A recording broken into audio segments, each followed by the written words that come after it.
Mas eu quero te convidar nessa noite a abrir a sua Bíblia em Lucas, capítulo 5. Lucas, capítulo 5. Esse texto é um texto muito conhecido de todos nós. Talvez aí no título desse capítulo na sua Bíblia vai estar dizendo a pesca maravilhosa. Outra é quando Jesus chama os seus primeiros discípulos.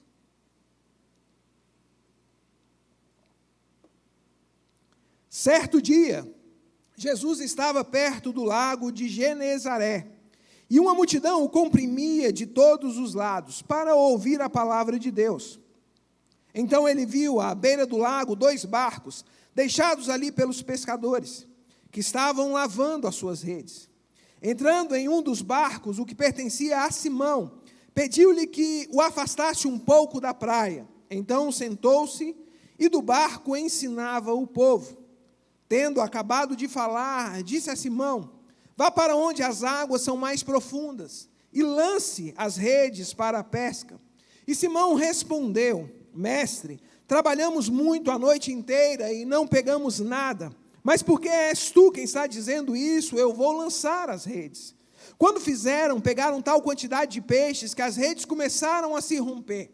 Então fizeram sinais aos seus companheiros no outro barco, para que viessem ajudá-los. Eles vieram e encheram ambos os barcos, ao ponto de começarem a afundar.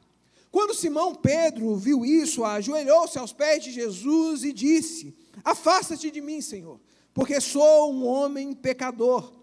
Pois ele e todos os seus companheiros estavam perplexos com a pesca que haviam feito, como também Tiago e João, os filhos de Zebedeu, que eram sócios de Simão. E Jesus disse a Simão: não tenha medo, de agora em diante você será um pescador de homens. Eles então arrastaram os seus barcos para a praia, deixaram tudo e o seguiram. Que Deus ele aplique em nosso coração a palavra dele lida nessa noite. Amém? Geralmente, textos como esses a gente deixa passar batido. Geralmente, nas nossas leituras bíblicas, quando nós lemos textos assim, a gente tende a pular as páginas porque a gente já conhece a história. Nós temos 3 filhos, Mariana e eu, João Pedro com 11 anos, o Felipe com 9 e o Lucas com 6 anos de idade. E esses dias eu falei para o João Pedro ir fazer a devocional e eu vi ele virando as páginas rapidamente da Bíblia e eu falei assim: meu filho, você começou a fazer leitura dinâmica e eu não sabia. Ele falou: não, pai, que essa história aqui eu já conheço. E aí eu falei: não, mas você lê de novo. Ele falou assim: eu já conheço. Eu falei assim: não, mas a gente pode sempre aprender coisas novas com aquilo que Deus colocou na palavra dele. Primeiro, porque é palavra de Deus. E segundo, porque cada vez que nós lemos essa palavra que é viva, o autor da palavra, e aqui é um único livro que quando nós o lemos, nós temos o autor sentado do nosso lado, que é a Escritura Sagrada, ele está ao nosso lado. E quando nós lemos a palavra, ele continua ministrando ao nosso coração. E o que nós podemos tirar desse texto quando nós pensamos em uma igreja para ser, em uma igreja para pertencer? Porque antes de pertencer à igreja, nós precisamos ser igreja. Eu fico pensando aqui que a ideia do ser nos traz a imagem da essência, daquilo que nós somos. Não tem condições de nós sermos igreja se nós não tivermos o nosso encontro com Cristo. Mas a grande verdade é que não tem condições de nós pertencermos a essa igreja de Cristo Jesus. Eu não estou falando simplesmente de um templo. Eu não estou falando de ter o nosso nome arrolado no hall de membros. Eu estou dizendo que é muito mais do que simplesmente descermos as águas, por mais significativo que isso seja para nós. Eu estou falando de termos a pessoa do Cristo em nossos corações, de sermos alcançados pela palavra, de sermos transformados por essa palavra e de realmente pertencermos a Cristo Jesus, que é o Senhor da igreja, que é o cabeça da igreja. Porque muitos de nós, talvez, nascemos nesse ambiente. É difícil para muitos crentes antigos narrarem qual foi o exato momento da entrega deles de vida a Cristo Jesus. Pelo fato de ser muito normal a vivência cristã. Pelo fato de ser muito normal essa vida diária da igreja, de conhecermos essa vida litúrgica que nós carregamos no nosso dia a dia. Parece que muitos não conseguem dizer assim o dia do encontro com Cristo Jesus, o dia que Cristo Jesus veio e tomou conta do seu coração, que houve aquela transformação, que houve aquela consciência do nosso pecado e que houve a consciência também da graça do nosso Salvador. Não é incomum pararmos algumas pessoas e perguntar sobre a sua história de vida, de transformação, e elas não conseguirem narrar de forma primeira como ocorreu esse encontro.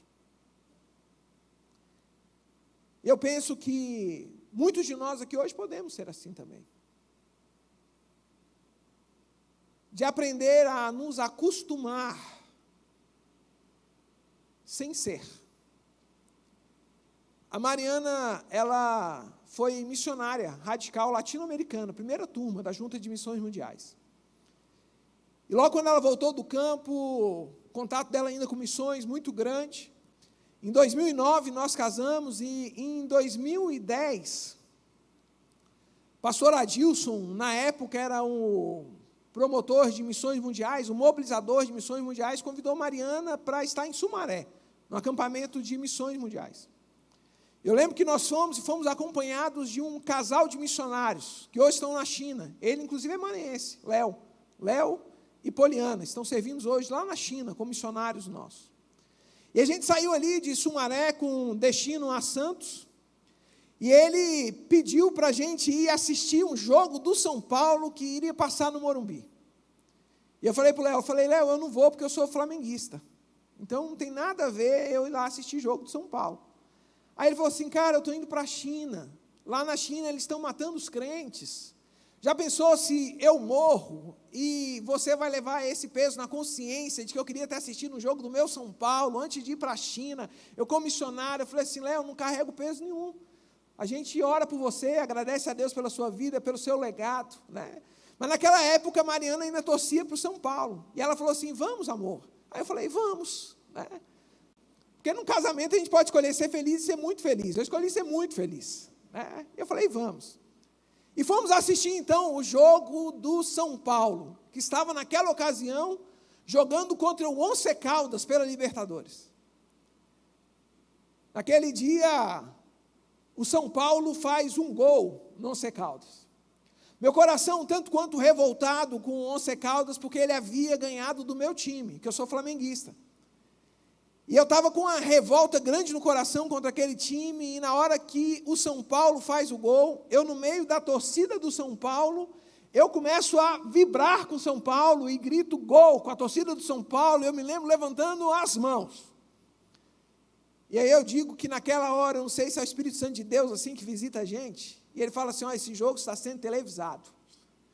E já imagina se uma câmera bate aqui e as pessoas veem você no meio da torcida do São Paulo, assistindo o jogo de São Paulo, vibrando com a torcida de São Paulo, como que você volta para Brasília depois disso? Porque nessa hora eu lembrei de um irmão, amigo nosso lá de Brasília. Irmão Marcelo Amorim, Igreja Batista Central de Taguatinga. Irmão Marcelo um dia liga para o pastor dele e diz o seguinte, pastor, eu não posso ir na igreja hoje, eu estou passando mal. Irmão Marcelo, professor da escola bíblica dominical. Pastor fala para ele, meu irmão, fique tranquilo, que Deus possa lhe dar uma plena recuperação. Conhecendo a envergadura daquele pastor, deve ter feito até uma oração com aquele irmão pelo telefone, e toca o culto. Pastor, naquele dia, dá aula na sala do irmão Marcelo, sala de novos crentes. Na hora do culto, o pastor chega diante da igreja todinha e fala, irmãos, o irmão Marcelo não está aqui hoje, passando mal, tive que dar aula para ele, oremos pelo irmão Marcelo. A igreja ora pelo irmão Marcelo. À tarde, está a seleção brasileira jogando no Serra Dourada, 200 quilômetros de Brasília. A seleção brasileira não estava muito feliz naquele dia e toma um gol. E a torcida revoltada começa a não só esbravejar, mas xingar a seleção. Quando a câmera bate em meio à torcida, a câmera bate em cima do irmão Marcelo, falando um palavrão. Galvão Bueno olha e diz o seguinte: olha a indignação do torcedor brasileiro. E coloca o irmão Marcelo agora dizendo palavrão em câmera lenta. Os irmãos imaginem o que foi com o irmão Marcelo. O irmão Marcelo naquele dia perdeu até a namorada. E eu fiquei imaginando a minha cena, mais ou menos com a do irmão Marcelo. Eu no meio da torcida de São Paulo. Sabe qual é o grande problema ali? E aí eu posso dizer que Deus fala ao nosso coração nessas horas. É porque eu estava no meio da torcida do São Paulo, vibrando com a torcida do São Paulo, se alegrando com a torcida do São Paulo, gritando gol com a torcida do São Paulo. E eu não fazia parte da torcida do São Paulo, eu não era São Paulino, eu era flamenguista.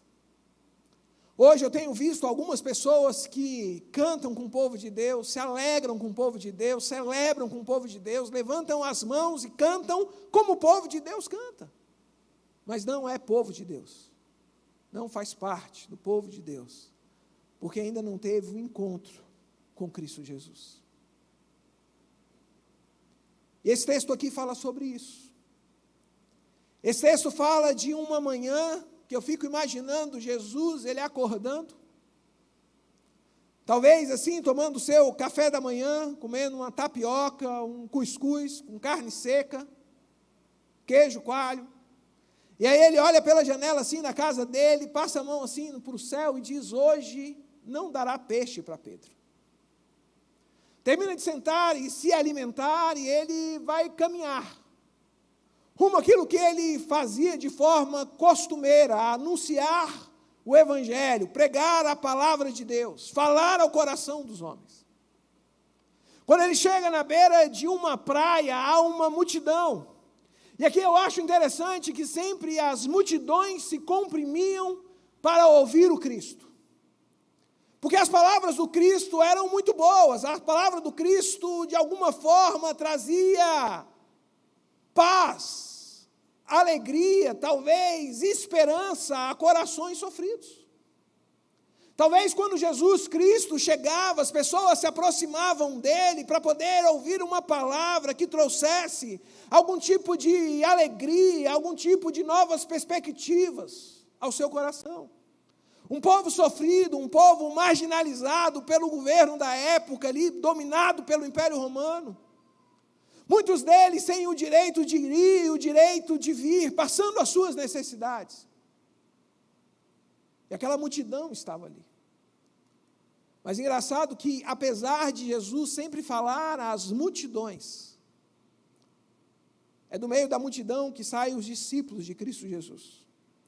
E o compromisso de Jesus não é com as multidões, mas o compromisso primeiro de Jesus sempre foi com os seus discípulos. E Jesus chega naquela praia, a multidão já estava ali, mas ali também estava Pedro. Com seu coração talvez entristecido por conta de uma pesca não tão produtiva. Aquele homem que, de alguma forma, deveria nutrir o desejo de ter a sua pesca maravilhosa, naquele dia está frustrado, porque ele não pescou nada. E eu fico imaginando Jesus chegando naquela praia, olhando para Pedro, dizendo assim: Pedro, está tudo bem? E ele diz assim: não está tudo bem, eu não peguei nada hoje. E aí Jesus olha e fala assim: Pedro, eu já sabia disso. Foi eu que providenciei para que nenhum peixe hoje chegasse na sua rede. Algum tempo atrás, a gente foi a Guarapari e pregaram ali naquela igreja e ficamos num hotel que era bem próximo à praia. Era legal porque a gente conseguia ver os barcos logo na madrugada saindo com seus pescadores para poder pegar os peixes. Eu vi logo cedo, eu acordo cedo, o retorno daqueles barcos, as pessoas se aproximando ali da praia para poder pegar o seu peixe. Um dia mais tarde, estava eu e meus meninos andando na beira da praia, e a gente ajudou um pescador a puxar o barco. Ele estava com um semblante tanto quanto triste, e eu perguntei para ele, e a pesca hoje foi boa? E ele falou assim, hoje não, eu já saí tarde, não consegui pegar nada. E a gente ajudou ele a terminar de puxar o barco, ele estava sozinho, não sei quais foram os problemas daquele homem naquele dia, que fez sair tarde e não ter companhia na sua pesca. Mas eu fiquei imaginando que o semblante daquele homem talvez fosse o mesmo semblante de Pedro, por não pegar nada. Mas Jesus olha para Pedro e diz, Pedro, hoje eu vou usar o seu barco. Deixa eu entrar, coloca ele novamente na água, e agora eu vou ministrar a multidão. Essa cena para mim é uma das cenas mais lindas que vem na minha cabeça. Porque para nós aqui, que temos a oportunidade de pregar a palavra de Deus, a gente consegue olhar nos olhos daqueles que nos ouvem, e a gente consegue, por exemplo,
nós podemos ouvir o Evangelho em meio à multidão.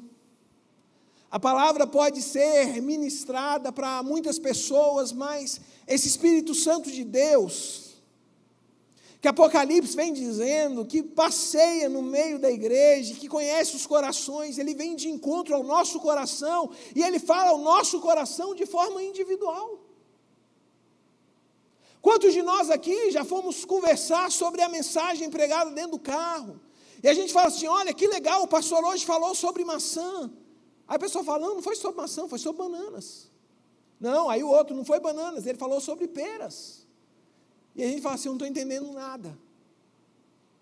Mas é porque a gente está aqui falando, mas é Deus que vai falando aos corações. E Deus olha para Pedro naquele dia e diz, Pedro, hoje é com você, não é com a multidão. Leve o barco para onde as águas são mais profundas. E aqui ele dá uma ordem a Pedro. Pedro, lance as redes. Qual é a palavra de Pedro ao Senhor? Eu fico imaginando como seria o meu coração diante do meu momento de frustração, diante do meu momento de luta, diante do meu momento de dificuldade, talvez ter tentado pescar a noite toda e não ter tido resultado. E aqui não é que Pedro é um incapaz, não é que Pedro ele não sabe pescar, não, Pedro ele era um pescador. Pedro ele era um empresário aqui, ele tinha uma cooperativa, os seus sócios estavam com ele. Não era um assunto que Pedro não entendia, mas Jesus olha para Pedro agora e diz, Pedro, lance as redes. Talvez se sou eu ou você ali naquele barco, nós iríamos olhar para o Senhor e dizer, Senhor, o Senhor não entende nada de pescaria, porque o pescador aqui sou eu, o Senhor é filho de um carpinteiro, talvez o Senhor poderia nos ensinar sobre fazer uma vara de pescar. Pescaria não. Ele poderia dizer, olha Senhor, eu já tentei a noite toda e eu não pesquei nada, vamos embora que eu já estou cansado desse papo. Ele poderia olhar para o Senhor e dar várias das suas desculpas. Mas ele olha para o Senhor e diz, porque o Senhor diz. É porque é o Senhor quem está dizendo, é porque é o Senhor que está mandando. Então, eu farei. Gente, que capacidade espiritual no coração de Pedro. Porque quantos de nós temos ouvido palavras de Deus ao nosso coração, princípios que são santos, princípios que são sagrados, e a gente olha para aquilo que o Senhor está dizendo e a gente diz, não, eu não vou fazer. Porque o mundo está fazendo ao contrário, as pessoas não fazem assim. Nós somos, hoje, especialistas em quebrar princípios que são bíblicos. Isso demonstra ainda que a nossa essência não foi transformada. Que nós ainda não fomos alcançados por essa palavra. Pegar aqui um ponto muito simples. Essa igreja tem jovens. Essa igreja tem pais. Essa igreja tem filhos. A Bíblia diz que nós devemos consagrar os nossos filhos ao Senhor. A Bíblia diz que os nossos filhos são herança do Senhor. A Bíblia diz que eles não nos pertencem, mas que eles pertencem ao Senhor. Que nós somos mordomos. E nós precisamos cuidar bem daquilo que Deus tem colocado em nossas mãos, incluindo as nossas famílias. Quantos de nós temos deixado Deus ministrar no coração dos nossos filhos, para que eles possam ser o que Deus quer que eles sejam, e não aquilo que nós queremos que eles sejam? Esses dias eu ouvi uma mãe que nos procurou reclamando porque o filho estava querendo largar tudo para ir para o campo missionário. Ela olha e diz, não, mas o meu filho não. Ela ainda não entendeu o que é o pertencer ao Senhor. A gente vê alguns jovens, por exemplo, porque o casamento para a gente é princípio. A Bíblia diz que o homem deixará o seu pai e a sua mãe, se unirá à sua mulher. Está lá. Aí a gente olha alguns meninos hoje aí namorando 9, 10, 11, 12 anos de namoro. Aí a gente pega um indivíduo e fala assim, meu amigo, você não vai casar. Você fala com a menina assim, vocês não vão casar. Isso não acontece para cá não, acontece só para o lado de Brasília. Aí parece que tem uma palavrinha que é gospel hoje, que entrou no nosso vocabulário. Ele diz, ainda não, eu estou aguardando a estabilidade financeira. O que é estabilidade financeira? Falta de confiança no Senhor. A Bíblia não diz para a gente casar quando a gente alcançar a estabilidade financeira. A Bíblia diz que nós vamos casar quando nós encontrarmos um homem de Deus, uma mulher de Deus, a pessoa que Deus colocou ao nosso lado. A minha avó disse que quando ela casou em petição de miséria. Eu nunca entendi isso. Mas eu acho que era mais ou menos quando eu casei com Mariana. Porque eu não sei quem foi mais doido, se foi eu que pedi, ela que aceitou, ou o pai dela que deixou. Eu lembro quando a gente foi casar, eu cheguei no cartório, ela chegou no cartório e falou assim, nós vamos casar. E aí alguém virou e falou assim, vocês vão casar em qual regime? Aí eu falei, coloque aí, comunhão universal de bens. Aí o rapaz do cartório olhou para mim e falou, você tem o quê? Eu falei, nada. E ela tem o quê? Nada. Mas então vocês não precisam casar em comunhão universal de bens. Se você não tem nada, não tem nada, porque tem que ter algum bem aqui para ter essa comunhão. Eu falei, coloque aí comunhão universal, porque o meu nada, com nada dela, na mão de Deus, é tudo que a gente precisa. E casamos. E Deus abençoou. E Deus nos deu 3 filhos. E eu vou dizer um negócio para você, você quer prosperar na vida, tenha filhos. Não ouça as coisas desse mundo. Hoje Deus nos deu casa, a gente tem carro, a Mariana é concursada, eu trabalho num lugar, a gente tem as coisas boas da vida, uma vida tranquila, nada assim, exorbitante. Mas em todos esses 15 anos que nós vamos fazer de casados, sustentados por Deus, nunca nos faltou nada. Nada. Princípio. Lance as redes. Se nós temos uma palavra de Deus direcionada a nós fazemos, nós não questionamos. Na hora que Pedro recebe a palavra de Deus, Pedro lance as redes, ele diz, Senhor, é porque o Senhor diz. E ele lança. Eu fico pensando em algumas ações nossas como pastores. Eu fico, por exemplo, pensando o Helder chegando em Brasília e recebendo um convite para voltar para cá. Eu fico pensando assim, por que ele vai aceitar? Porque, de alguma forma, as coisas para lá é bom.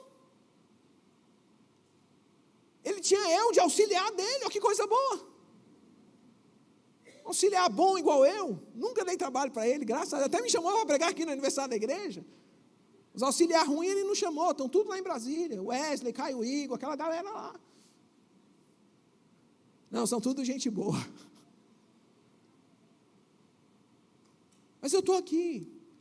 É porque a gente recebe o sim do Senhor, ou a gente recebe o não do Senhor, e a gente obedece aquilo que Deus fala aos nossos corações.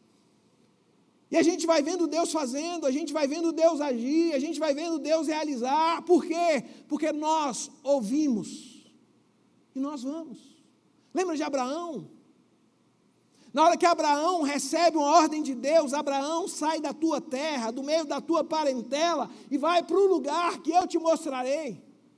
Abraão não chega para Deus e fala assim, Senhor, me dê aí agora, aqui pelo WhatsApp, a localização para onde o Senhor vai me mandar, que eu vou analisar aqui pelo GPS se o caminho é bom. Ele não pergunta para Deus que terra é essa, o que eu vou encontrar lá. Como o Senhor irá me abençoar nessa terra? Não, a única coisa que Abraão tem é a voz do Senhor, a única coisa que nós precisamos é da voz do Senhor, a única coisa que nós precisamos é do comando do Senhor.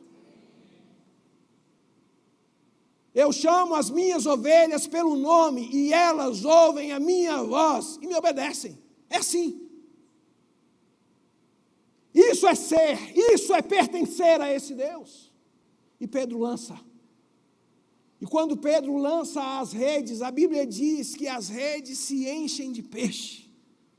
São tantos peixes que ele não consegue segurar, as redes começam a se romper, o barco começa a virar, e ele precisa pedir a ajuda de outros.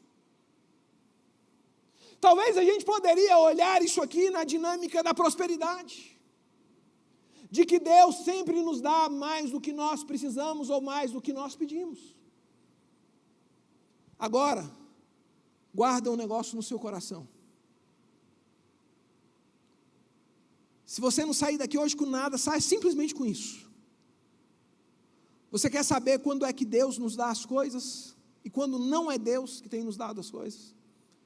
Quando aquilo que Ele tem colocado nas nossas mãos abençoa a vida de outros. Porque alguém mentiu dizendo, porque o diabo quer que você seja pobre. Isso é mentira. Porque o diabo ele quer que você não tenha saúde. Isso é mentira. Porque o diabo quer que você case com aquele homem, com aquela mulher. Isso é mentira, gente.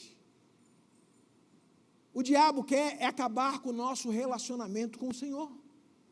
Se para acabar com o nosso relacionamento com o Senhor, Ele tiver que te dar aquele cara bonito, aquela mulher bonita, aquele concurso, aquele emprego, aquele dinheiro na conta, Ele vai dar. Porque o diabo não está preocupado se você está pobre ou se você está rico. O diabo está preocupado de você não ter um relacionamento com Deus. Tem gente que é tão pobre que a única coisa que ela tem é o dinheiro. Tem gente que é tão desprovida da graça do Senhor, que a única coisa que ela tem são as riquezas materiais. Ela não tem nada de espiritual na sua vida. Ela não abençoa a vida das pessoas que estão ao seu lado. As coisas vêm à sua mão e ela retém. Quando o barco enche, Pedro chama as pessoas que estão ao redor, porque as bênçãos que chegam até nós, elas superabundam, e elas alcançam aqueles que estão ao nosso redor. Elas são alcançadas pela mesma graça que nós somos alcançados. Aquilo que Deus tem colocado na sua mão tem abençoado alguém? Tem gerado vida na vida de alguém? É de Deus. Se não é, gente, reflita. Eu lembro de um irmão lá na nossa igreja, que eu era pequeno. Ele um dia chegou num domingo, Helder, agradecendo ao Senhor porque tinha comprado uma chácara. A chácara dele, na região do Corumbá, que tem um rio muito grande lá no Corumbá, um lago, e ele tinha comprado até jet skis para poder andar no lago. Não só a chácara, não só o jet ski, mas aquele irmão comprou uma caminhonete para poder puxar o jet ski. Eu lembro que aquele irmão um dia chegando domingo de manhã na igreja, com aquela caminhonete bonita, 2 jet skis ancorados naquela caminhonete, levando a chave do carro para o pastor orar. Até hoje eu me pergunto se ele estava fazendo com humildade ou se ele queria mostrar para todo mundo os bens que ele tinha adquirido. Mas eu sei que a gente orou e aquele homem foi embora, ele nunca mais voltou. Mas naquela manhã ele disse que foi Deus que tinha dado. E eu lembro, alguns dias depois, alguns anos depois, a esposa daquele irmão e ele vindo até a igreja pedindo oração, porque os seus filhos estavam fora da igreja. Eu lembro da minha mãe falando, mas são fora da igreja porque eles deixaram de vir para a igreja, porque domingo agora era o dia de estar no Corumbá, andando de jet ski. E eles perderam o relacionamento, o pertencimento, a comunhão com a igreja. Gente, isso é bênção ou é maldição? Às vezes a gente está chamando de bênção aquilo que é maldição.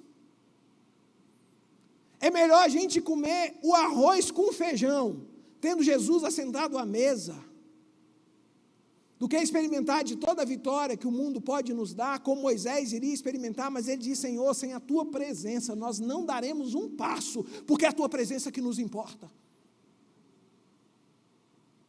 Bênção de Deus a nós, alcançando a vida das pessoas que estão ao nosso redor. Entenda o seguinte, Deus não precisa do seu dinheiro. Não precisa mesmo, porque Ele é dono de todas as coisas. E a grande verdade é que o dinheiro que nós temos é de Deus. Eu gosto de Spurgeon quando ele diz que até o diabo é o diabo de Deus, porque Deus criou todas as coisas. A gente acha que a gente tem alguma coisa, gente. Até vir uma enchente e levar tudo. A gente acha que a gente tem alguma coisa, até chegar uma pandemia e mostrar que a gente não consegue controlar nada. A gente acha que a gente tem alguma coisa, até o amigo do alheio chegar, bater na nossa porta e levar tudo aquilo que a gente acha que a gente possuía. A gente acha que a gente tem alguma coisa, até o dia que a gente abre um laudo médico e diz que a gente está com câncer, que não tem cura, está no estado final. A gente acha que a gente tem alguma coisa, que a gente pode alguma coisa, até um dia que uma doença ataca um filho nosso, e a gente não pode dar a nossa vida para poder salvá-lo. Pedro entende isso, ele diz, Senhor, é porque o Senhor está dizendo, eu vou fazer. E ele faz, e Deus o abençoa. Finalizando,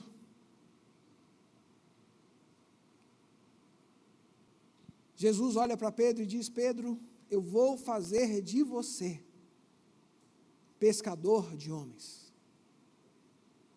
Agora, aqui é algo interessante, porque o convite para Pedro ser um pescador de homens, pertencer agora ao colegiado de Jesus, dos apóstolos de Jesus, dos discípulos de Jesus, não se dá no começo do chamado, se dá depois de Pedro ter ouvido a palavra e de ter tido uma experiência sobrenatural e reconhecido Jesus como o Senhor. Porque na hora do milagre, a hora que ele se prostra e ele diz: Senhor, Deus meu, eu sou um pecador. Esse encontro aqui para mim é o mesmo de Isaías no capítulo 6. No ano em que morreu o rei Uzias, eu vi o Senhor assentado no seu alto e sublime trono, e os anjos rodeavam o trono dizendo: Santo, Santo, Santo é o Senhor dos exércitos.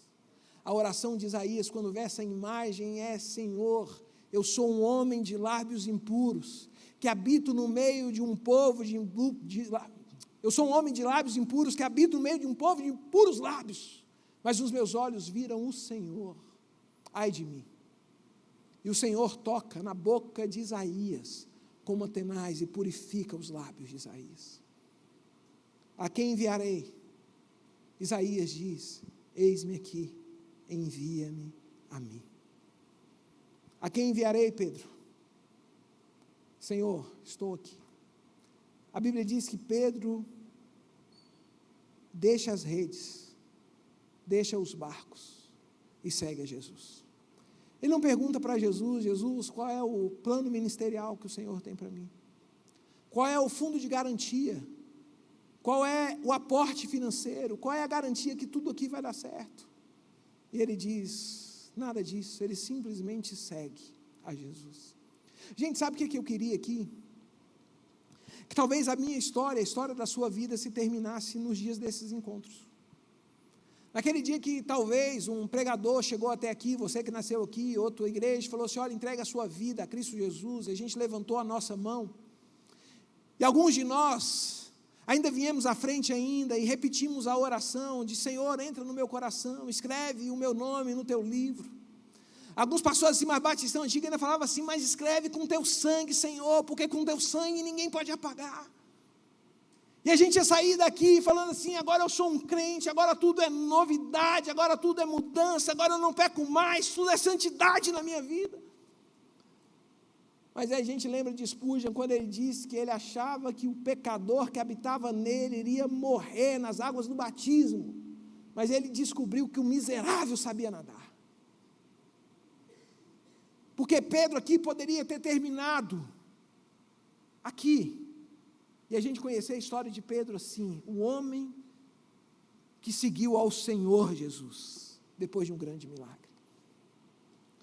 Poderia ter terminado depois de Jesus ter perguntado para Pedro, dizendo o seguinte: Pedro, o que as pessoas aí estão dizendo a meu respeito? E ele dizendo: olha, alguns dizem que é Moisés, outros dizem que é Elias, mas nós temos dizendo que tu és o Cristo, o Filho do Deus vivo. E Jesus olhando para ele dizendo: olha, não foi carne nem sangue que te revelou isso, mas foi o meu Deus que está nos céus. É espiritual, podia ter terminado aí. Mas aí a gente vira as páginas da Bíblia, e aí está lá dizendo que o diabo está cirandando a vida de Pedro, e o Senhor repreendendo a Pedro, quando Pedro diz que o Senhor não vai enfrentar a cruz. Podia terminar aí, mas não termina. Tem aquele momento lá da ceia, que Jesus olha para Pedro e diz: Pedro, antes que o galo cante 3 vezes, você há de me negar. E ele o nega. E ele o nega. Porque a minha vida e a sua vida não é a vida de que nós somos os grandes moralistas e santarrões da história. A minha vida é a sua vida como a vida de Pedro. É a vida de homens e mulheres que tiveram um encontro com Cristo Jesus. Somos de Cristo Jesus. Pertencemos a Cristo Jesus. Mas ainda enfrentamos as nossas dificuldades diárias. Que parece que tantas vezes tentam nos abater, tentam nos envergonhar, tentam dizer para nós que nós não pertencemos a Ele, que nós não somos dele, que nós não merecíamos estar aqui. Nós não merecemos, gente, mas isso é graça. É graça sobre graça. Essa graça que nos alcançou. E Jesus é crucificado. E Jesus olha para Pedro lá daquela cruz. E talvez olha para Pedro e diz: Pedro, eu não falei para você que você iria me negar. Mas não é o olhar da recriminação. É o olhar de dizer que Ele conhece os nossos corações. E aí a gente conhece como termina essa história. Pedro vai fazer o quê? As pessoas dizem que Pedro voltou a pescar. A Bíblia diz que ele voltou a pescar, mas não fala o que estava no coração de Pedro. Eu gosto da ideia de que Pedro, ele não simplesmente voltou a pescar. Eu gosto da ideia de que Pedro voltou ao lugar do primeiro amor. Lembra-te de onde caístes e volte ao primeiro amor. Pedro voltou ao lugar do chamado. Talvez no coração de Pedro estava assim: olha, se eu voltar àquele lugar aonde Jesus me encontrou, pode ser que Ele esteja ali novamente. Quantos de nós não revisitamos lugares, seja na nossa memória, ou em alguns momentos, de pessoas que nos fizeram bem, ou lugares que marcaram o nosso coração? Pedro fez isso. E a beleza é que quando Pedro está ali, Jesus o encontra novamente. Eu fico pensando que se sou eu estaria naquela beira da praia dizendo: olha, seu incircunciso filisteu, seu pecador miserável, eu falei que você ia me negar e você me negou, e você está aqui de novo, abandonou o ministério. Mas não é assim que Jesus acolhe Pedro. A Bíblia diz que Jesus faz um churrasco, peixe assado e pão. E ele chama Pedro para se assentar com ele à mesa e ter comunhão. E qual é a pergunta de Jesus a Pedro? Pedro, você me ama? E por 3 vezes Jesus repete essa pergunta: Pedro, você me ama? Pedro, você me ama? Pedro, você me ama? A gente conhece essa história. No final, Pedro vai dizer com sinceridade, verdade, no seu coração: sim, Senhor, eu te amo. E Jesus vai olhar para ele e vai dizer: então, Pedro, apacenta as minhas ovelhas. Ele não fala para Pedro assim: Pedro, vai fazer um curso teológico. Pedro, vai se aprofundar nas vivências espirituais. A única coisa que Jesus requer de Pedro é o amor do coração de Pedro. Gente, sabe o que nós precisamos hoje? É amar ao Senhor Jesus sobre todas as coisas, com todo o nosso entendimento, com todo o nosso coração, com toda a nossa força, com tudo aquilo que nós temos e com tudo aquilo que nós somos. Se amarmos a Deus dessa forma, nós podemos dizer que somos dele e pertencemos a Ele. Não é amar de boca, mas é amar de coração. Não é amar com palavras, mas é amar com atitudes, com ações práticas. Porque amando a Deus, nós vamos fazer aquilo que o agrada. A gente quer ser uma igreja para ser e pertencer a Cristo Jesus. Ame ao Senhor. Talvez você não teve um encontro ainda verdadeiro com o Senhor. Talvez você está aqui nessa noite e não teve ainda aquele momento que Cristo olhou para você e falou assim: olha, leva o barco para um lugar mais fundo, porque hoje eu vou te visitar. Hoje eu quero falar ao seu coração, hoje eu quero fazer você me conhecer. E a gente foi lá e se entregou, e a gente foi lá e se rendeu ao Senhor, e a gente disse: Senhor, eu estou aqui, toma minha vida, e faça com ela o que o Senhor quer, porque a minha vida é sua. A gente precisa ter esses encontros com o Senhor. Talvez a gente está praticando algumas coisas, e a gente olha e fala assim: eu não deveria estar aqui. Não, gente, aqui é o melhor lugar para a gente estar. Porque aqui é o lugar onde há vida, aqui é o lugar onde há transformação, aqui é o lugar onde a palavra é pregada, e a palavra, quando chega nos nossos corações, ela quebra corações de pedra, e ela coloca corações de carne. Ela tira corações da morte e leva esses corações para a vida. Ela nos tira do nosso charco do pecado e ela nos leva para um lugar de pureza